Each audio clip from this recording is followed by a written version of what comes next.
Hello everyone, my name is Laura and you're watching the Beanbird 2 channel where we talk about testimonies and the goodness of God.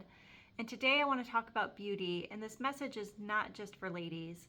I want to use the definition of beauty. The first definition is a quality or combination of qualities that gives pleasure to the mind or senses and is often associated with properties such as harmony of form of color, proportion, authenticity, and originality. And the first definition of the word beautiful is having qualities that delight or appeal to the senses and often the mind. And the second definition of beautiful is to be excellent and wonderful. And we know that God is beautiful. And when we have God in us radiating out, and we can be beautiful to other people around us. When we model the humility of Christ, when we model Christ's love, we have Christ's beauty in us that is radiating out to the world. And I had a few Bible verses that I wanted to draw out, and one of my favorites is Philippians 4:8, where it says, "Finally, brothers, whatever is true, whatever is honorable, whatever is just, whatever is pure, whatever is lovely, whatever is commendable, if there is any excellence, if there is anything worthy of praise, think about these things." And the next verse I wanted to mention is in Ecclesiastes 3:11. "He has made everything beautiful in its time. Also, he has put eternity into man's heart, so that he cannot find out what God has done from the beginning to the end." And then Genesis 1:27, that God created man in his own image. In the image of God, he created him, male and female, he created them. And when we think about beauty, oftentimes our first thought that we go to is what the world shows us, because it's all around us in the media and TV, beauty product stores.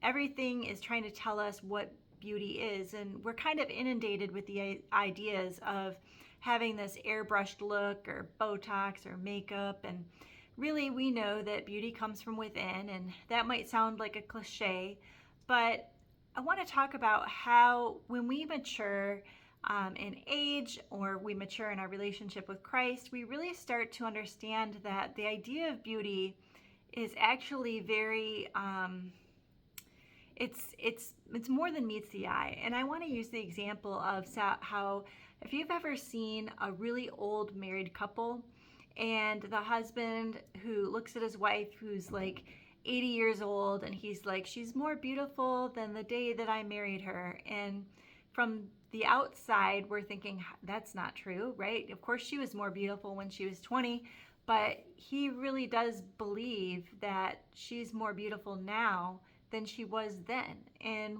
why is that? How is that possible? Is he lying? Does he really feel that way? I used to kind of wonder that. And to be honest, one time recently, actually, I'm in my 40s, and my husband told me and the kids, he said, "Mom is more beautiful now than she was when we got married." And I kind of smiled. I said, "Thank you, but I know that's not true, you know?" And he said, "No, it is true." And I'm like, "Well, I appreciate the compliment, and I see where you're going there, that, we've grown together." I said, "But from a physical standpoint, it's not possible that I'm more beautiful in my 40s than I was in my 20s. And he said, "Well, I think that like your bone structure has changed and matured. And I actually literally do think that you're more beautiful now than when you were in your 20s. And I don't just mean from the inside," right? And I think that's a little bit of a miracle that God does with married people that love each other, because from it's just, to me, physically not possible to be true. But I do believe that, David is not lying, that he sees it that way. And I think that that is the way that God does he uses love in our life to change the way we see things, and it changes our perspective. And I'm going to develop this a little bit more, so if this sounds a little strange, stay with me. There was a woman once who, I heard her story. She had a child that had Down syndrome. And a woman came up to her, and they were talking, and she had said, "Well, my child has Down syndrome." And the lady responded by saying, "Oh, how wonderful. What a blessing." And the lady was taken aback, and she said, "Thank you for saying that, because usually when I say I have a child with Down syndrome, people say, 'Oh, I'm so sorry. she said, but you didn't react that way. You acted like it was a blessing. And the truth is that this child is a blessing and they are beautiful. And so we would say that the world wouldn't say a child with Down syndrome is beautiful. But if you've ever known someone with Down syndrome in your life, you can see that they are beautiful. They have beauty, and just like their heart, it comes through so joyful and genuine and happy, and you just feel that and you're like, this is beautiful. So then it comes down to, what do we define as beautiful, right? Like, what do we look at and say, like, this is like maybe like a superficial sense of beauty versus like a genuine sense of beauty.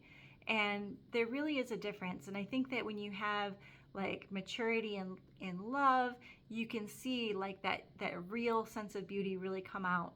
When you see a child with Down syndrome, you start to see that real beauty coming through. It's, I don't know. So it's like when we have Christ in us, he is beautiful. And the more you surrender to Christ, the more he shines out in your life, and the more people can see that beauty. Have you ever been waited on, maybe by someone at the hospital who is especially attentive and caring, and you just look at them and you think, wow, the way that they care and love and nurture is so beautiful. I remember when I was in the hospital for my children's birth, I had a nurse that was exceptional. She was like, can I get you a warm blanket? Would you like some ice for your water? Are you comfortable? Do you need a different pillow? And I thought, wow, that is just like the beauty of Christ coming through. And I love that. I think that also with age is something that the world kind of condemns, right? Everybody kind of jokes when they're older. They'll make jokes about how, oh, I just turned 20, and like really they're like 50 or 40 or whatever age, because our world kind of frowns on age. But I've decided to look at age differently. And I encourage you to as well, that when we have a birthday or when we look at our age, to just think that I'm 43 years old, and that's 43 years that the Lord has held me in his hand. That's 43 years that he sustained me. That's 43 years of change and growth. And those years are blessings. And it's a blessing to have lived to be this age. And I'm thankful for every year. And I choose not to be ashamed of my age. And if I was older, 60 or 70, I would be proud to say that I'm 70, because I would say the Lord has taken me this far. And Satan really comes against age a lot. You see that there's this push for like eternal youth and an eternal sense of like beauty and like different things we can do to stop time. You see all the commercials for freeze time and have this special face cream to gain back youth, or the fountain of youth. And really a lot of those things, like especially Botox, it kind of freezes your face.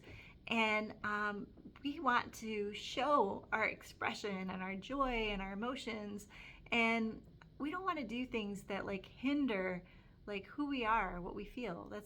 That's what I think. I think it's okay to have wrinkles. It's okay to be older.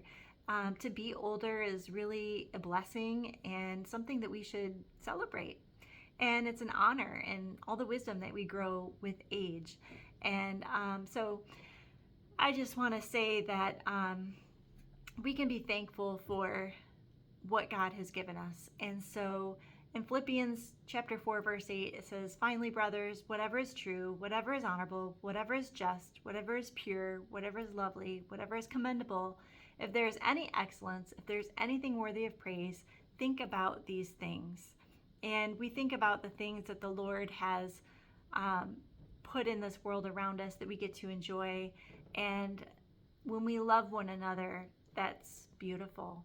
And when we grow in a quiet spirit and humility and love, that's beautiful. And other people can see it. And then we become living testimonies.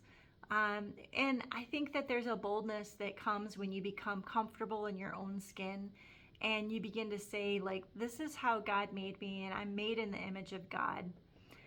I also had this other example about how this is just a story I'm making up, but let's say there was a person who had a nose that they were really embarrassed about and they really wanted to change their nose. Let's just say they hated their nose. And let's just say that this person were to have plastic surgery because they wanted to change their nose because they were so unhappy with it. I would guess that if that person were to have a baby and that baby were to genetically inherit the same nose trait, that when their child grew, they would look at their child and they would see their child as beautiful. And I would think that that might change their perspective about the nose that was genetic, because they would see it in their own child and say, this is not a flaw, this is beautiful. And that's the way that God sees us. He sees us as beautiful because we're made in his image. And we should celebrate that and not be ashamed of that. And it really is a blessing, because God could have made us in the image of something else, right? He could have made us in the image of the angels, but he chose to make us in his own image. And what a blessing and a privilege that is. So males and females alike, we are made in the image of God, and God sees us as beautiful. And when we radiate the beauty of Christ from within, that is true beauty.